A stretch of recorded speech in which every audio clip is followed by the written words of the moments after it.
Oke, assalamualaikum warahmatullahi wabarakatuh. Jumpa lagi di serba-serbi kicau bersama saya Tangkar. Kali ini saya akan menerangkan gimana caranya proses untuk ternak khusus untuk hari ini, yaitu burung kacer. Ya, karena kebetulan di rumah ada bahan burung kacer, jadi coba saya terangkan, coba saya jelaskan gimana prosesnya dari awal sampai akhirnya kita berhasil.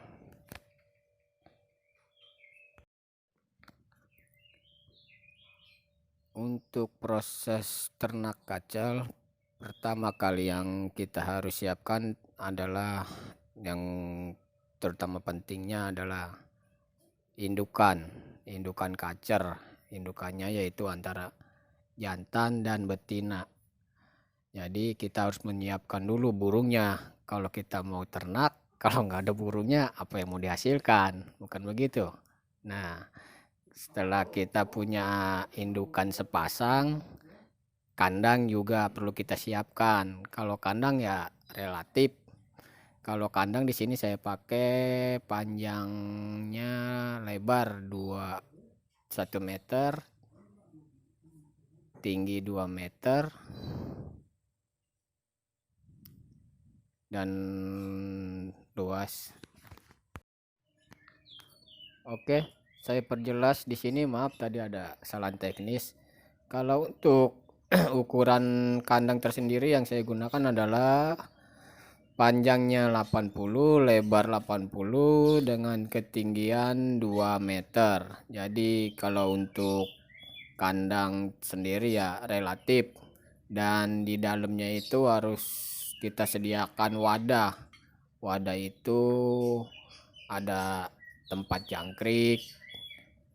Tempat jangkriknya itu baskom plastik yang biasa saya gunakan, terus pakan cepuk yang nanti diisi dengan ulat hongkong, dan juga bak mandi. Jadi di dalam kandang itu harus ada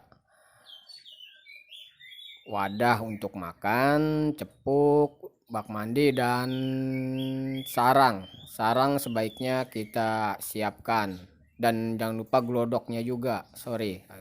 Glodok juga harus kita siapkan. Jadi glodok itu biasa yang saya pakai itu biasa untuk glodok lovebird yang udah jadi, bisa dipakai kalau mau bikin silakan, dan ukuran juga relatif lah. Cuman kalau untuk praktisnya saya menggunakan kandang glodok lovebird, jadi tinggal saya pasang, dan di dalamnya itu langsung saya taruh sarang yang saya buat sendiri dari sabut kelapa yang sudah kering. Saya sobek-sobek atau saya pilah, saya ambil seratnya dan saya taruh di bawah dan di dalam glodok, biar nanti begitu jodoh sang betinanya langsung ngunjal atau ngangkutin sarang ke dalam glodok. Untuk memilih indukan sebaiknya yang sudah sama-sama dewasa, baik itu jantan maupun betina. Dan kalau bisa dilihat dari kakinya yang memang udah bener-bener deker lah istilahnya. Itu udah tua banget, jadi udah siap untuk diproduksi, dan kita nggak perlu nunggu lama lagi untuk menghasilkan anakan dari indukan tersebut. Maaf sedikit serak. Dan untuk memilihnya, mungkin para kicauannya udah dapat membedakan lah mana yang jantan dan betina. Jadi kalau untuk yang jantan seperti terlihat di gambar, yaitu berwarna hitam putih, dan untuk yang betinanya sedikit abu-abu. Pilih betina yang benar-benar sudah dewasa. Aduh, batuk belum ngopi ini pemirsa. Untuk tahap penjodohan, untuk awal-awalnya, pertama yang betina kita masukkan ke kandang ternak terlebih dahulu, biar dia bisa adaptasi dengan lingkungan yang baru. Kita masukkan ke kandang ternak, dan yang jantan kita tempel, kita dekatkan atau kita hadap-hadapkan supaya yang betina dan jantan itu saling kenal, saling lihat, intinya saling beradaptasi. Jangan langsung dimasukkan, karena yang kita ketahui burung kacer ini adalah burung fighter, dimana kalau belum jodoh itu akan terjadi KDRT atau kekerasan dalam rumah tangga. Istilahnya mereka akan berkelahi dalam kandang itu dan terjadi pembantaian, dan bisa jadi salah satunya ada yang mati.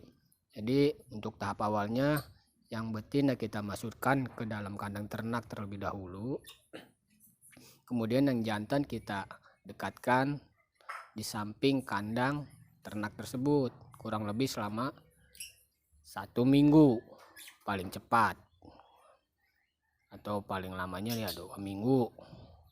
Kalau sudah, baru kita masukkan, dan masukannya juga jangan langsung. Kalau bisa kandang yang betinanya di dalam dan jantannya itu tetap di dalam sangkar, biar mereka lebih adaptasi lagi. Kalau kira-kira yang betinanya itu sudah nempel di atas kandang kandang yang jantan, berarti sang betina udah siap, dan baru kita buka kandang kotak si jantannya. Tapi dengan satu syarat, tetap harus kita pantau apakah memang langsung berjodoh. Biasanya mereka langsung kejar-kejaran, kita pantau saja apakah terjadi perkelahian atau tidak. Tetap kita pantau selama sehari 2 hari.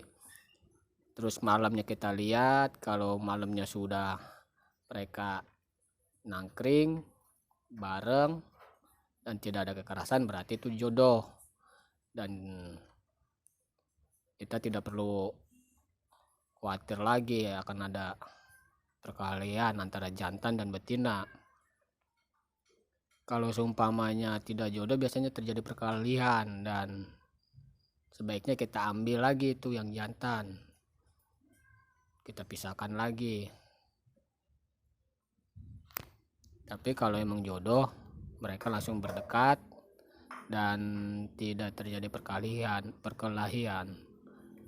Itu prosesnya. Jadi jangan langsung dimasukkan, tempel dulu, kemudian baru kita masukkan.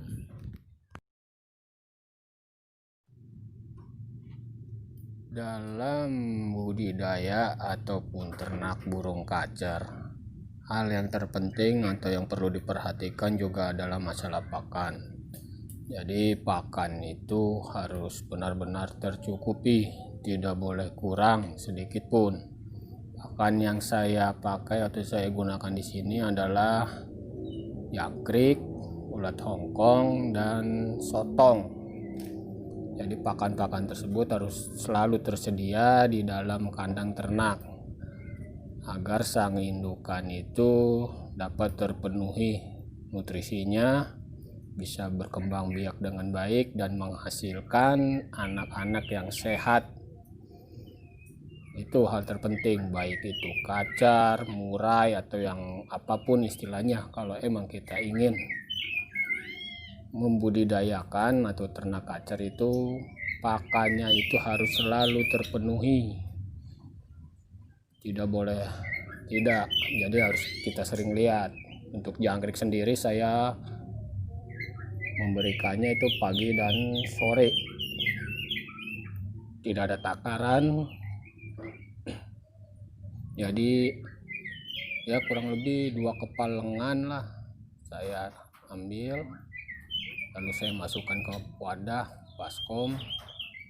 Dan ulat Hongkong juga perlu untuk agar sang indukan itu cepat birahi dan cepat kawin dan cepat pula menghasilkan anakannya. Jadi pakan juga harus diperhatikan.